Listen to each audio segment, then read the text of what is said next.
In 1867, the 53-year-old furniture dealer from San Francisco walked into a public land auction in a village of maybe 800 people at the far southern edge of the United States and bought 960 acres of scrubland for $265 total. That comes out to roughly 27.5 cents per acre. The seller was the city of San Diego, a place that barely qualified as a city, that had no railroad, no industry, no reliable source of fresh water, and sat closer to the border of Mexico than to any American settlement of consequence. The furniture dealer's name was Alonzo Horton, and the land he bought that day is, right now, the downtown of the 8th largest city in the United States. That fact, that gap between 27 cents an acre and a modern metropolis of 1.4 million people, is the story. Because San Diego did not grow the way American cities are supposed to grow, it had no river commerce like St. Louis, no railroad junction like Chicago, no coal fields like Pittsburgh, no cotton trade like Memphis. It had one thing, a beautiful, deep, natural harbor on the Pacific. And for the first 300 years after Europeans laid eyes on it, that harbor produced almost nothing. The Spanish planted a mission in 1769 and called it good. The Mexicans held it without much enthusiasm. The Americans took it in 1848 and then mostly ignored it. By 1860, the federal census counted exactly 731 people living in San Diego. 731. You could fit the entire population of the future 8th largest American city into a single hotel ballroom. The question isn't, how did San Diego become a great city? The question is, how did it become a city at all? And the answer, the real answer, is that San Diego was willed into existence by a series of bets, individual, irrational, escalating bets, each one placed at the exact moment the city was about to disappear. No American metropolis was more improbable, and none had a rise that depended so completely on people who looked at nothing and saw everything. The first man who tried was William Heath Davis. In 1850, a year before California even had a functioning government, Davis, a San Francisco merchant who'd married into the old Californio aristocracy, looked at the bay and understood what the sleepy inland village of Old Town refused to see. A city belongs next to its port. He bought 160 acres near the waterfront, hired a surveyor, platted streets, built a wharf that cost $60,000, and ordered lumber shipped down from San Francisco. He called his development Newtown. Old Town called it Davis's Folly. They were right, at least for a while. Hardly anyone came. The county seat stayed at Old Town. The wharf rotted. Locals tore it apart for firewood. Davis bled money for years, pouring his San Francisco fortune into a town site where the main residents were jackrabbits. He had a small hotel built, the Pantoja House, and a newspaper editor briefly set up shop above a store. But the soldiers at the nearby San Diego barracks had to haul fresh water by wagon from the San Diego River, miles away near Old Town, because there were no local wells. A city without water is an idea, not a place. By the late 1850s, Newtown was effectively abandoned. The houses Davis had built stood empty. San Francisco's leading newspaper, the Alta California, pronounced the whole venture a disastrous speculation. Davis had seen the right future in the right place, but the right time hadn't arrived yet. That distinction cost him everything. 17 years later, Alonzo Horton couldn't sleep. He was living in San Francisco, running a furniture store at 6th and Market, and he'd attended a lecture about the ports of California. Someone mentioned San Diego, the harbor, the climate, the potential. Horton went to bed and couldn't stop thinking about it. At 2 in the morning, he got up, found a map, studied it, went back to bed, and told his wife in the morning, "I'm going to sell my goods and go to San Diego and build a city." He was not a young man making a young man's gamble. He was 53, already once wealthy and once broke, a Connecticut Yankee who'd tried his hand as a cooper, a grain trader, a Great Lakes sailor, and a Wisconsin land speculator. He'd founded a village called Hortonville in Wisconsin and wanted something bigger. What he found in San Diego was a settlement so small it barely registered.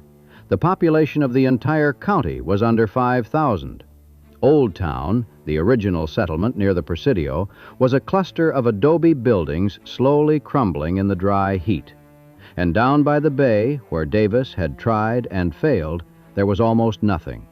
The wharf was gone, stripped for firewood. The houses stood empty or had collapsed. The brush had grown back. Horton looked at it and decided to bet on the same idea in the same place for a second time. Horton bought his 960 acres at auction in April 1867 and immediately began selling lots. He was a born promoter, with a born promoter's utter lack of doubt. He sold lots so fast that he kept $40,000 in loose gold coin sitting in a small iron safe in a shack at 6th and I Streets. When a buyer asked for a price, Horton would quote it and add, "I don't care whether you take it or not." He believed he was doing people a favor by letting them buy.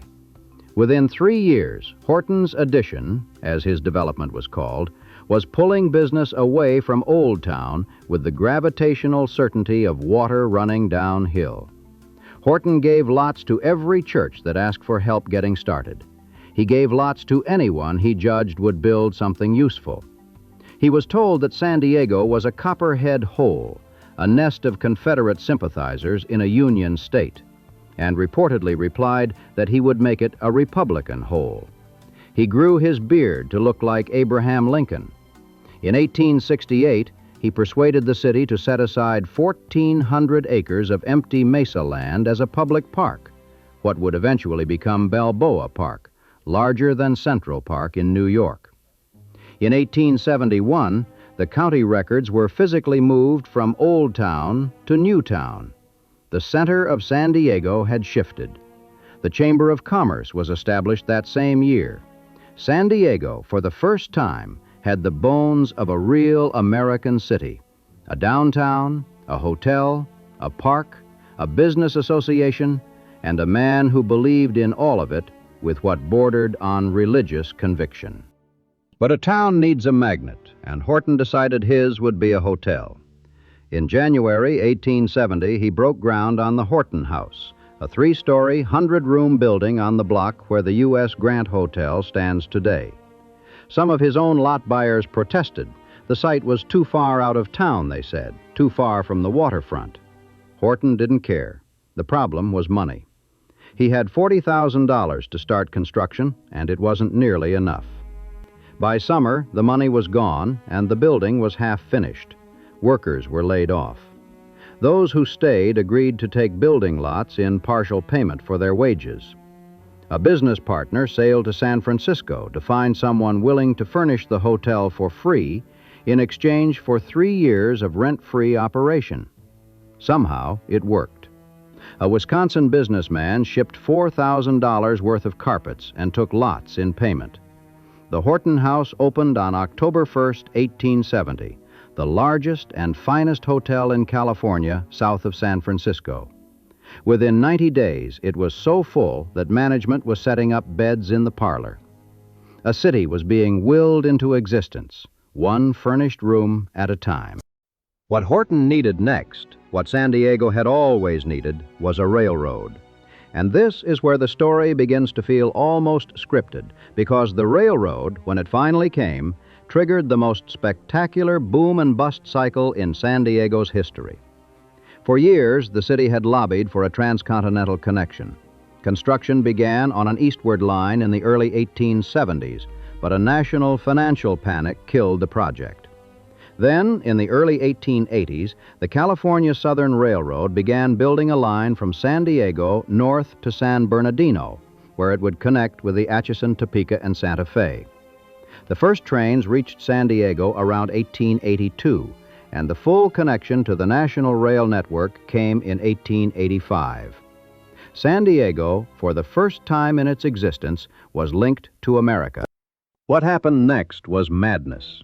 The Santa Fe and the Southern Pacific launched a rate war for westbound passengers. The normal fare from the Mississippi Valley to California was $125. Within months, it fell below $25. For a brief, delirious period in early 1887, the fare dropped to $1. $1 to cross the continent. The result was an avalanche.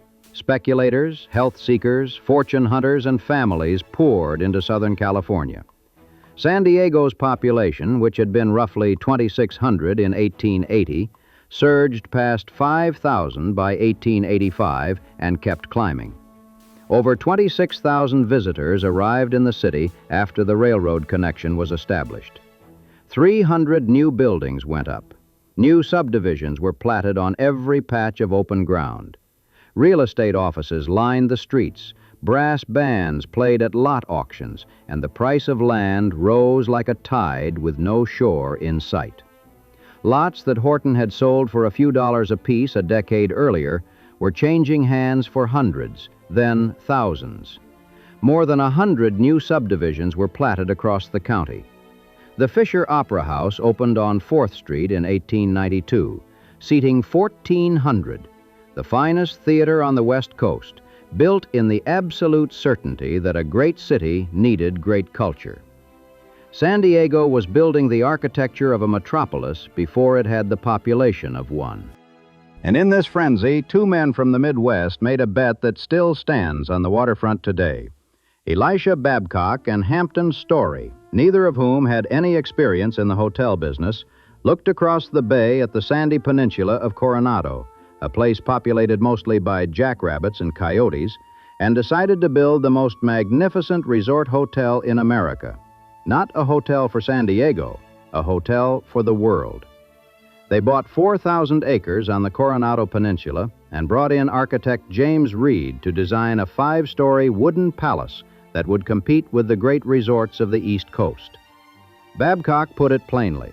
He needed to convince people in New York and Virginia to spend 5 days on a train to reach this hotel instead of going to Saratoga Springs.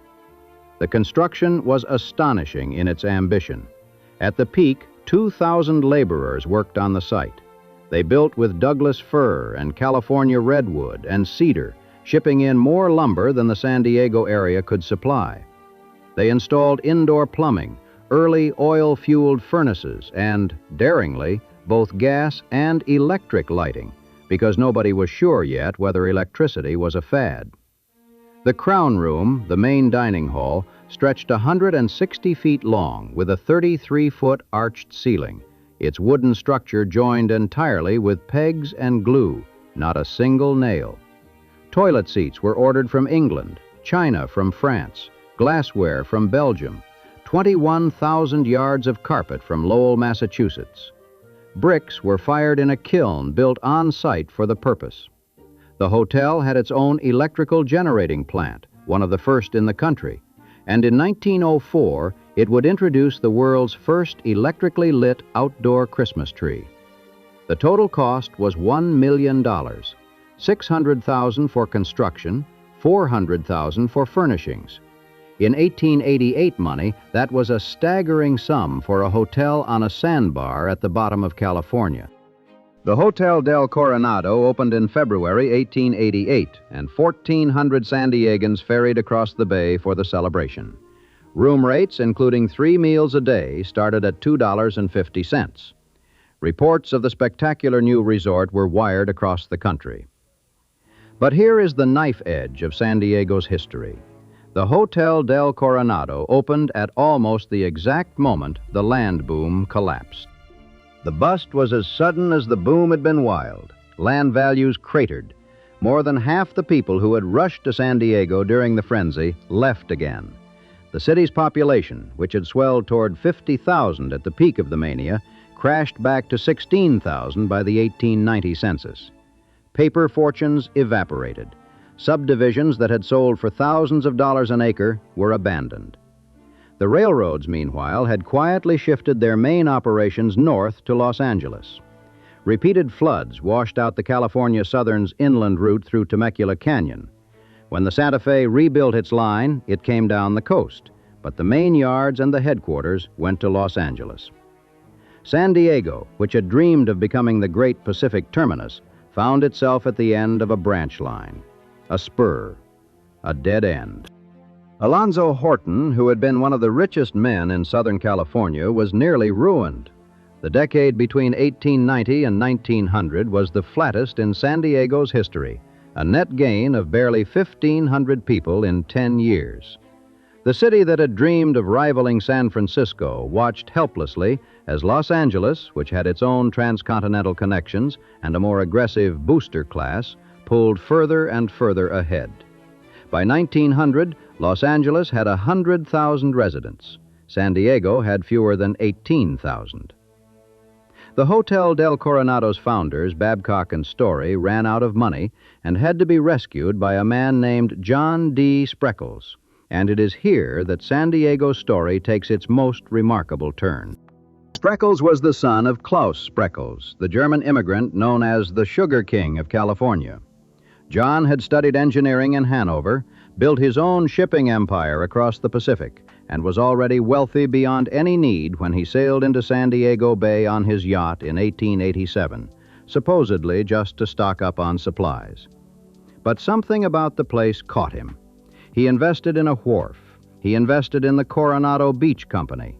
By 1890, he had taken full ownership of the Hotel del Coronado. And then he just kept buying. He bought the San Diego Union newspaper in 1890 and the Tribune in 1901. He bought the failing streetcar system in 1892 and converted it from horse-drawn to electric. He bought the water company and built dams in the backcountry mountains. He built downtown office buildings, the Union Building in 1908, and the Spreckels Theater, the first modern commercial playhouse west of the Mississippi, in 1912. He owned the ferry system to Coronado. He owned most of Coronado itself and all of North Island. He extended streetcar lines to Mission Beach, Pacific Beach, and Normal Heights, neighborhoods where, not coincidentally, he owned the land. His philosophy was blunt. Transportation determines the flow of population. Build the streetcar line, and the people follow. Spreckels also did something that engineers said could not be done. He built the San Diego and Arizona Railway, a 148-mile route through the mountains east of San Diego that engineers dubbed the Impossible Railroad. The terrain was so brutal, steep grades, narrow canyons, tunnels through solid rock, that construction took 13 years and consumed millions of dollars, much of it quietly funded by the Southern Pacific, which saw strategic value in a link between the coast and the Imperial Valley. The line finally opened in 1919, giving San Diego its first direct rail connection to the east. It arrived, with characteristic San Diego timing, just as the automobile was beginning to make short-haul railroads obsolete. At the peak of his influence, Spreckels was paying 10% of all property taxes in San Diego County. The city was called, without much exaggeration, a one-man town. The mayor of San Diego, Louis Wilde, once said publicly that you couldn't give Spreckels enough glory. His biographer called him one of America's few great empire builders who turned a struggling, bankrupt village into a cosmopolitan city. And the word bankrupt was not metaphor.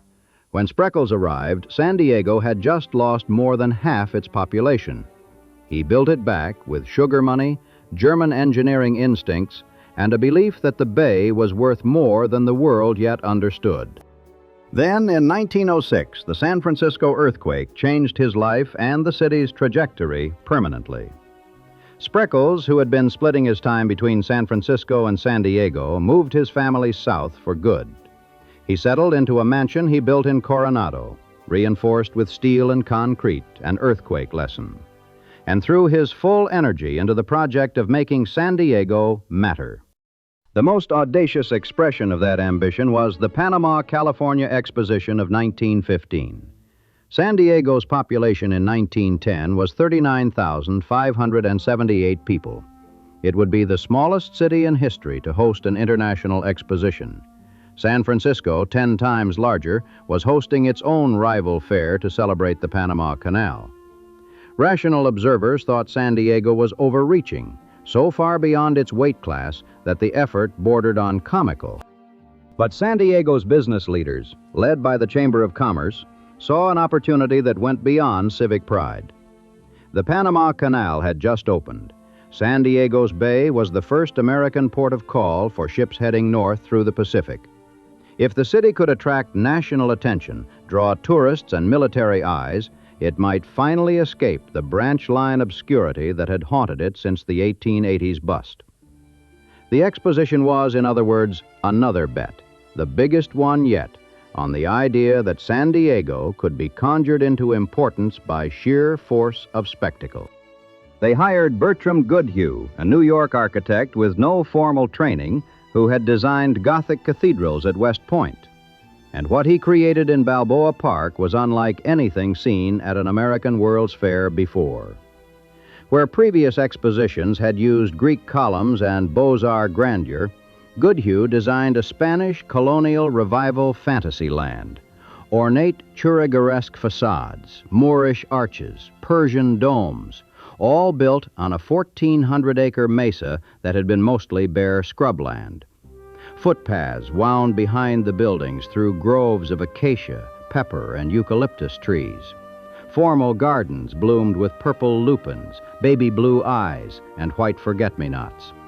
The scale was intimate, the atmosphere friendly, nothing like the overwhelming monumentalism of the great Eastern fairs. His California building, with its blue-tiled dome and elaborate stone carvings, became the architectural icon of the city overnight.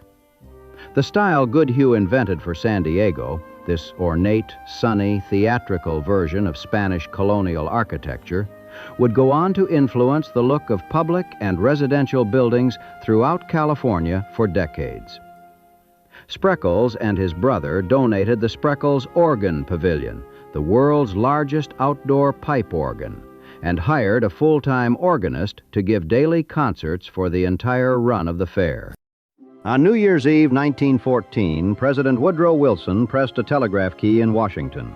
Every light on the exposition grounds blazed on simultaneously. Fireworks erupted. Somewhere between 32 and 42,000 people surged through the gates, singing, waving banners, snake dancing toward the amusement zone. A city of fewer than 40,000 people had pulled off an international exposition, and it worked. The fair ran through 1916, drew millions of visitors, and did exactly what its planners had hoped.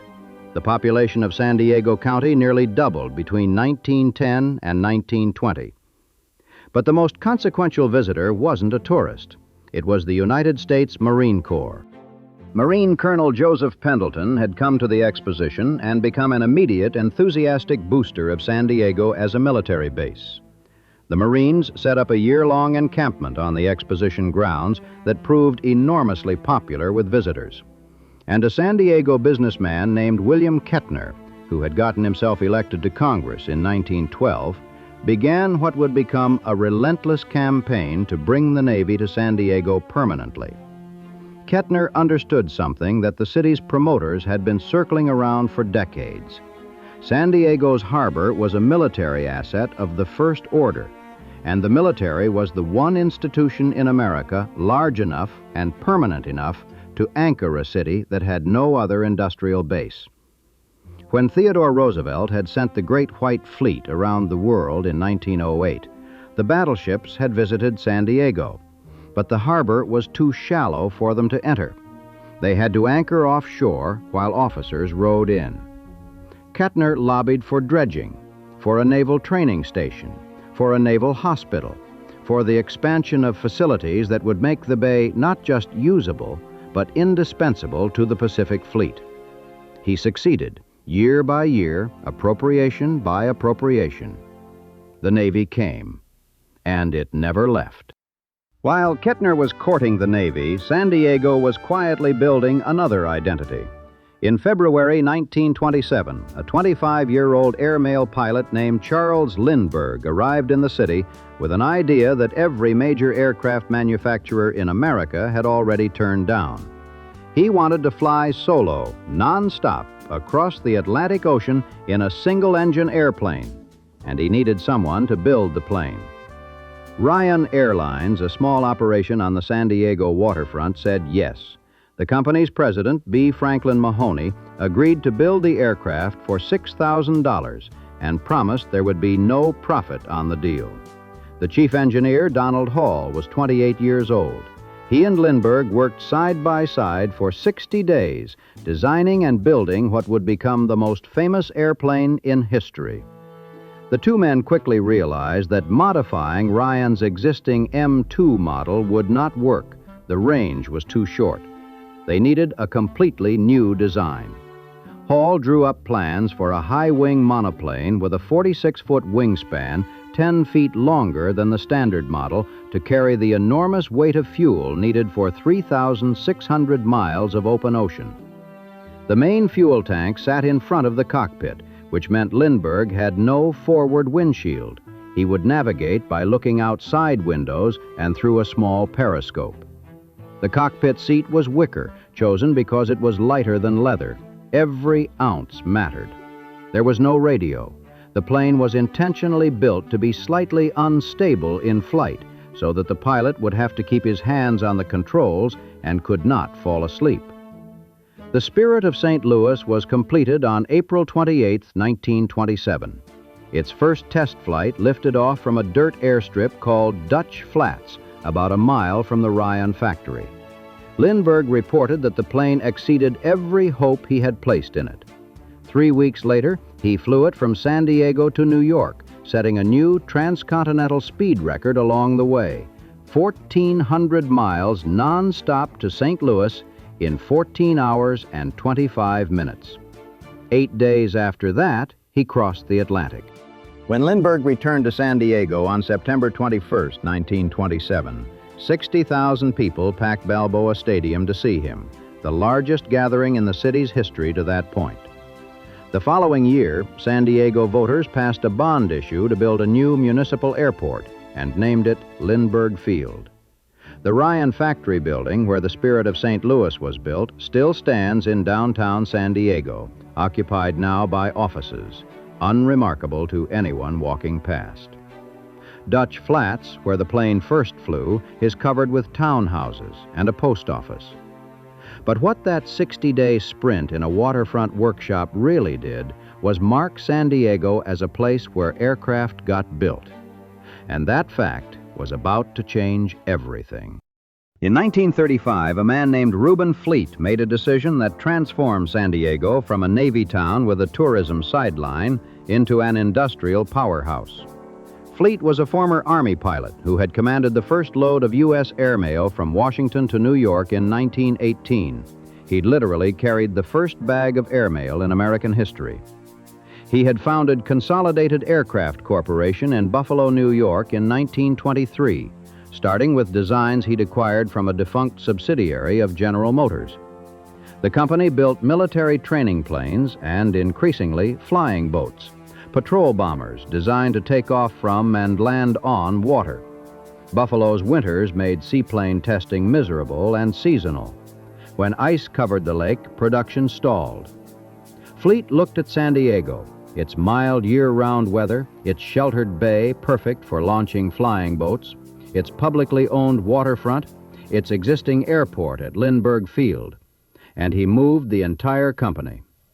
411 engineers and managers came with him from Buffalo. A new 247,000-square-foot factory, the continuous flow Building 1, went up along Pacific Highway overlooking the bay. The grand opening was held on October 20th, 1935. San Diego, someone said at the time, ceased to be just another Navy town. Fleet had arrived with $9 million in backlog orders. That number would prove almost quaint. The first production PBY Catalina, the flying boat that would become one of the most versatile aircraft of the Second World War, was launched from San Diego Bay in 1936. As war approached, Orders multiplied exponentially. Consolidated responded to President Roosevelt's 1940 call for 50,000 airplanes by ramping up production at a pace that strained the imagination. By the fall of 1941, Consolidated was San Diego's largest employer with 25,000 workers. By the following year, it was 45,000. In January 1944 alone, the San Diego plant produced 253 B-24 Liberator bombers and 74 PBYs. The BBC journalist Alistair Cook visited San Diego during the war and described the scene. Fronting the ocean, the low, vast plant of Consolidated Aircraft, its flat roofs stretching a mile or more down to the sea, with only a dull glow coming from blackened windows, and at the fence gates, high hooded sodium lights. Groups of workers tramped through the semi-darkness around the clock. The workers came from everywhere: the Mississippi Valley, the Ohio Valley, the rural South. Consolidated's recruiters went into those regions looking for hands, and the hands came west by the thousands. Fleet himself sold his controlling stake in the company in November 1941, 3 weeks before Pearl Harbor, for $10.9 million. He'd built a company from nothing, moved it across a continent, and then walked away just before the war turned it into one of the most productive industrial operations in American history. The B-24 Liberator, designed and built in San Diego, became the most produced American military aircraft of the war, over 18,000 built across multiple plants. But the San Diego factory was the heart. The term Rosie the Riveter was coined at the Consolidated plant. By 1943, 40% of the company's workforce were women. 11 local feeder shops employed 1,700 additional workers building sub-assemblies that were shipped to Lindbergh Field for final assembly. Suburbs sprang up around each shop. The population of the city of San Diego, which had been 203,000 in 1940, soared to 334,000 by 1950. The county grew even faster. And most of those people stayed.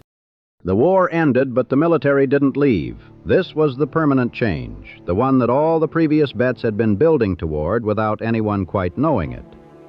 The Navy, which had been coaxed to San Diego by Kettner's lobbying and drawn deeper by the bay's strategic position, was now embedded in the city's bones.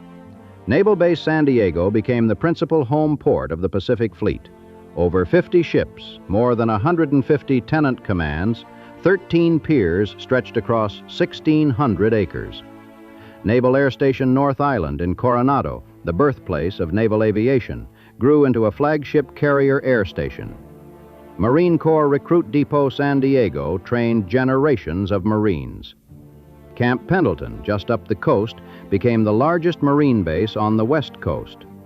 By the early 21st century, more than 115,000 active duty service members were stationed in San Diego County.